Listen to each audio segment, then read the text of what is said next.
नमस्कार मित्रांनो. तर आजची जी व्हिडिओ आहे ती कोणत्या टॉपिकवरती आहे हे तुम्हाला टायटल आणि थंबनेल पाहून कळलंच असेल. तर name correction on marksheet. Mumbai युनिव्हर्सिटीच्या मार्कशीटवरती जेव्हा आपलं नाव चुकतो तर तेव्हा ते करेक्ट करण्याची प्रक्रिया काय असते, हा बऱ्याच विद्यार्थ्यांचा प्रश्न आहे. माझ्यासारख्या, तुमच्यासारख्या बरेच असे स्टुडंट्स आहेत, विद्यार्थी आहेत जे अजूनही युनिव्हर्सिटीचा चक्कर मारतायत की आमचं नाव जे आहे ते मार्कशीटवरती चुकले आहे तर प्लीज करेक्ट करून द्या. पण खरं सांगायचं झालं तर हा जो प्रश्न आहे, या प्रश्नावरती एक्झॅक्ट आन्सर कुठेच नाहीये. म्हणजे तुम्ही अख्खा इंटरनेट शोधलात तरी तुम्हाला या प्रश्नाचा एक्झॅक्ट आन्सर मिळणार नाहीये. तर आजच्या व्हिडिओमध्ये याच विषयी बोलणार आहोत की कशा प्रकारे तुम्ही तुमचा जो नाव आहे, जो चुकलेला आहे तो तुम्ही करेक्ट करू शकता. ते मी तुम्हाला पुढे सांगतोच, पण त्याआधी व्हिडिओला एक लाईक आणि चॅनलला सबस्क्राईब करा की जेणेकरून मी अशाच प्रकारच्या नव्या व्हिडिओज तुमच्यासाठी घेऊन येईन. आणि आजची ही व्हिडिओसाठी आम्हाला रिक्वेस्ट आली होती, मला स्पेशली कमेंट सेक्शनमध्ये, की प्लीज या टॉपिकवरती एक प्रॉपर व्हिडिओ बनवा आणि अपलोड करा, आणि म्हणून मी हा व्हिडिओ बनवतोय.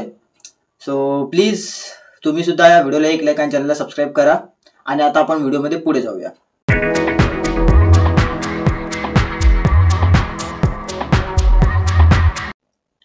तर सगळ्यात पहिली गोष्ट तुम्हाला मी आता इथे दाखवतो. तुम्ही इथे माझ्या मार्कशीटवरती पाहू शकता माझा जो नाव आहे इथे वर्तकच्या जागी वरकटक झालेला आहे. गोष्ट अशी होती की मला नव्हतं माहिती की माझा जो रिझल्ट आहे त्याच्यावरती माझा नेम जो आहे तो रॉंग झालेला आहे. तर मी फर्स्ट इयर पासून आम्हाला आमचे जे रिझल्ट्स होते, मार्कशीट्स होत्या, त्या आम्हाला दिल्या गेल्या नव्हत्या. त्यामुळे मला नव्हतं माहिती अजिबात की माझं नाव जे आहे ते रॉंग झालेलं आहे. आणि जेव्हा मी थर्ड इयरला आलो, थर्ड इयरमध्ये मला जेव्हा रिझल्ट्स आमचे दिले गेले तेव्हा मला कळलं की अरे माझ्या मार्कशीट्सवरती तर माझं नावच रॉंग आहे, आता काय करायचं. तर मग मी कॉन्टॅक्ट केला आमच्या कॉलेजसोबत. कॉलेजच्या आमच्या ज्या इंचार्ज आहेत, एक्झाम इंचार्ज, त्यांच्यासोबत मी कनेक्ट केला आणि त्यांना मी सांगितली, माझी समस्या सांगितली. त्यांना म्हटलं की असं झालेलं आहे माझ्यासोबत. तर त्या म्हटले ठीक आहे, बघते काहीतरी. मग त्यांनी रिक्वेस्ट टाकली होती ऑनलाईन युनिव्हर्सिटीला की प्लीज नेम करेक्शन करून द्या, पण नेम करेक्शन काय झालं नाही. आणि एक इंटरेस्टिंग गोष्ट अशी आहे की माझा जो फॉर्म होता, ऑनलाईन फॉर्म, तर त्या फॉर्मवरती सुद्धा मी काही मिस्टेक केली नव्हती. शिवाय माझा जो हॉल तिकीट होता त्याच्यावरतीही माझा जो नाव आहे तो एक्झॅक्टली करेक्ट होता, काहीही चूक नव्हती त्यामध्ये. ठीक आहे. तर सर्वप्रथम आता आपण बोलूया की मार्कशीट्सवरती नाव रॉंग का होतात. तर सगळ्यात मोठा मेजर रिझन जो आहे ते आहे तुमची 12वीची मार्कशीट. 12वीच्या मार्कशीटवरती आणि स्कूल लिव्हिंग सर्टिफिकेटवरती जर का तुमचा नाव चुकला असेल तर तुम्ही काहीही केलं तरी ते नेम करेक्शन होणार नाही मित्रांनो. पहिली गोष्ट तर ही लक्षात घ्या. तर त्याचे मेनली 3च रिझन असतात. पहिला रिझन तर हा झाला, खूप मोठा रिझन आहे हा, ज्याच्यावरती कोणी काही करू शकत नाही. त्यानंतर सेकंड रिझन आहे, जेव्हा तुम्ही ऑनलाईन फॉर्म जेव्हा तुम्ही भरता युनिव्हर्सिटीसाठी ॲडमिशनसाठी, तेव्हा जर का तुमच्याकडून टायपिंग मिस्टेक वगैरे झाली असेल तर त्याच्यामुळे रॉंग होऊ शकतो. किंवा मग कॉलेजकडची काही चूक असेल आणि त्यामुळे तुमचा जो आहे रिझल्ट त्याच्यावरती तुमचं नाव चुकू शकतो. तर हे 3 मेजर रिझन्स आहेत, बाकी असं काही नाही आहे. आणि जी प्रोसेस जी आहे ती म्हणजे कशा प्रकारे तुम्ही करू शकता करेक्शन, तर ती प्रोसेस जी आहे ती तुम्हाला त्या प्रोसेसविषयी कोणी नीट गाईड करणार नाही. पहिली गोष्ट, तुम्ही कॉलेजमध्ये गेलात, कॉलेजमध्ये तुम्ही तुमच्या शिक्षकांना सांगितलं की माझ्यासोबत असं झालंय, तर ते देखील तुम्हाला याच्याबद्दल प्रॉपर गायडन्स नाही देणार. ते सुद्धा तुम्हाला हेच म्हणतील की युनिव्हर्सिटीमध्ये जा आणि तिथे आम्ही जो लेटर देतो तो तिथे जाऊन सबमिट कर, तुझे डॉक्युमेंट सबमिट कर आणि मग जस्ट त्यांचे इन्स्ट्रक्शन्स फॉलो कर, हेच तुम्हाला सांगतील. आणि जेव्हा तुम्ही युनिव्हर्सिटीमध्ये जाता तर युनिव्हर्सिटीवाले सांगतात मिस्टेक कॉलेजवाल्यांचे, तुम्ही कॉलेजवाल्यांकडे जा. तर हे अशा प्रकारे यांचं झमेला जो असतो तो चालू राहतो. आणि मी आजच्या या व्हिडिओमध्ये जे काय म्हणतोय ते स्वतःच्या पर्सनल एक्सपिरियन्सने म्हणतोय. काही याच्यामध्ये ॲडिशन नाही आहे किंवा सबस्ट्रॅक्शन नाही आहे.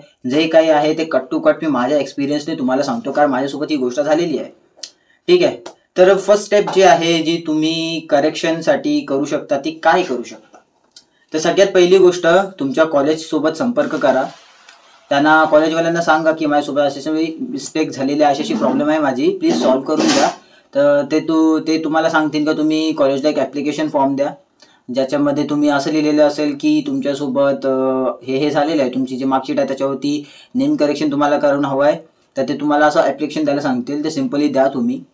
प्रत्येक कॉलेजची प्रोसिजर जी असते ती वेगळी असते. तर माझ्या कॉलेजची प्रोसिजर अशा प्रकारे होती, तर मी अशा प्रकारे फॉलो केली. आणि जेव्हा मी त्यांना ते ॲप्लिकेशन दिलं त्यानंतर मग त्यांनी मला एक लेटर दिला.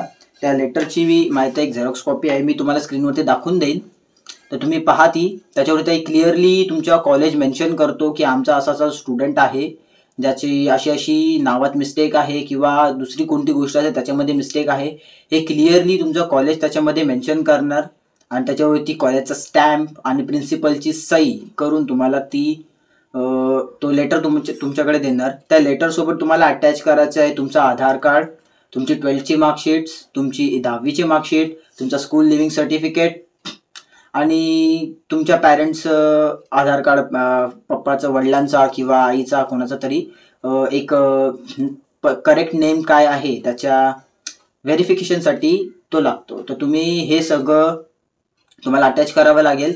आणि सोबत कॉलेज तुम्हाला तुमच्या 3 वर्षाचे जे ऑनलाईन ॲडमिशन फॉर्म्स जे तुम्ही भरता 3 वर्ष, first year, second year, third year, त्याची झेरॉक्स कॉपी तुम्हाला ते कॉलेज काढून देईल आणि त्याच्यावरती ते ट्रू कॉपी करून कॉलेजचा स्टॅम्प वगैरे मारून तुम्हाला देणार. मग ते तुम्ही मुंबई युनिव्हर्सिटीला घेऊन जाणार, कुर्ल्याला उतरणार, कुर्ला स्टेशनवरती उतरून तिकडनं कलिना इथे सांताक्रूज ईस्टला तुम्ही जाणार. तिथे युनिव्हर्सिटीमध्ये एक्झाम्स हॉलवरती जाऊन, एक्झाम सेंटरवरती जाऊन तुम्हाला तिथे तो सबमिट करायचा आहे. मग त्यानंतर ते तुमचे पेपर्स घेणार, मग तुम्हाला सांगणार की 8 दिवसांनी ये, 10 दिवसांनी ये. ते प्रत्येकाचे त्यांचे रिझन्स असतात, ठीक आहे. आणि मग जेव्हा तुम्ही परत 10 दिवसानंतर त्यांना भेटायला जाणार, त्यांना म्हणणार की आम्हाला बोलवलं होतं, प्लीज झाले का करेक्शन, तुम्ही हे सगळं म्हणणार त्यांना. पण अनफॉर्च्युनेटली तुमचं हे काम कधीच म्हणजे लवकरात नाहीच होणार. तुम्हाला तारीख पर तारीख, तारीख पर तारीख, तारीख पर तारीख मिलती रही है, लेकिन इंसाफ नहीं मिला मिलॉर्ड, इंसाफ नहीं मिला. मिळत जाणार आणि तुम्ही जस्ट असेच फ्रस्ट्रेट होत राहाल, बाकी काही नाहीये दुसरं. अशी मेजर प्रोसेस म्हणाल तर काही नाही, हीच एक छोटीशी प्रोसेस आहे. पहिले तर तुम्ही कॉलेजकडे जा, कॉलेजवाल्यांकडून एक तो लेटर घ्या, नेम करेक्शनची रिक्वेस्ट करणार लेटर घ्या.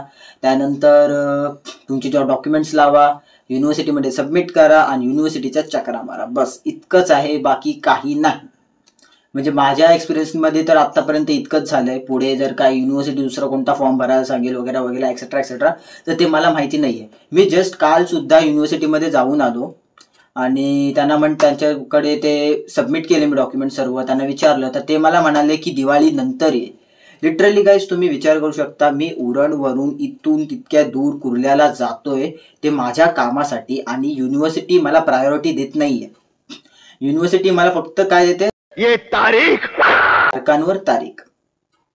सो तुम्ही हे समजून चाला की जर का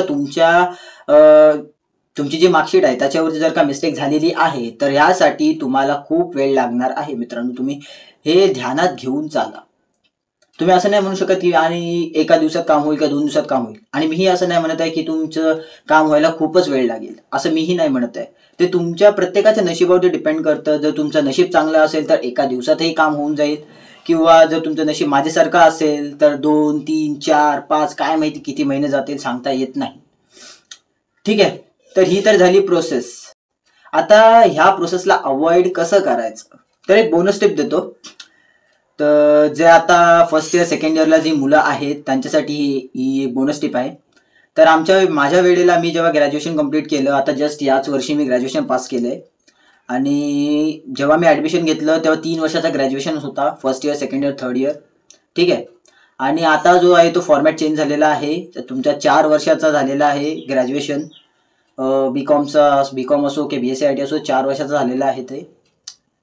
तर तुम्ही सिम्पली काय करू शकता, जेव्हा तुमच्या ज्या कॉलेजमधल्या ज्या एक्झाम्स होतात, तुम्ही कॉलेज ज्या तुमच्या एक्झाम्स कंडक्ट करतो, first semester, second semester, third and fourth semester, हे जे कॉलेज तुमचा घेतो, तर तेव्हा जे तुमची मार्कशीट्स येतात कॉलेज थ्रू ज्या इश्यू केल्या जातात त्यावरती तुम्ही नीट चेक करा की तुमचं नाव, नंबर वगैरे सगळं तर बरोबर आहे ना. हे सगळं तुम्ही पहिले चेक करून घ्या. जर काही मिस्टेक वाटली तर जिथल्या तिथे तुमच्या कॉलेजशी संपर्क करा. त्यांना सांगा की माझ्यासोबत असं असं झालेलं आहे, प्लीज ही मिस्टेक जी आहे ती सोडवा, असं त्यांना रिक्वेस्ट करा की जेणेकरून तुमचा जो प्रॉब्लेम आहे तो सॉल्व्ह होण्याचे 90% चान्सेस आहेत.